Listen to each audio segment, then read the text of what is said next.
Hi, I'm Carly Cylinder of Flower LA, and I am going to show you how to make a do-it-yourself aisle arrangement.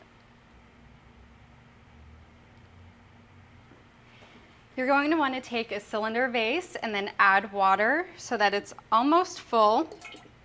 Leave a little room at the top because when you submerge the flowers, then it's going to raise the water level. Right now I'm working with orchids. These are great flowers because they last a long time underwater. They'll last about 2 weeks. So you're going to take 1 or 2 strands,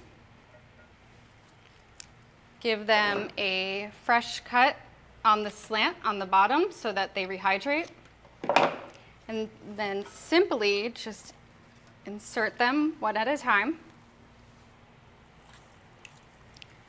And if you add enough, it should stay secure. So right now we're using 2. You can also use a 3rd one. Add that in. If there are any buds sticking up above the water line and that bugs you, you can just cut it off. You can also do this with calla lilies and other types of orchids. You can even use hydrangea.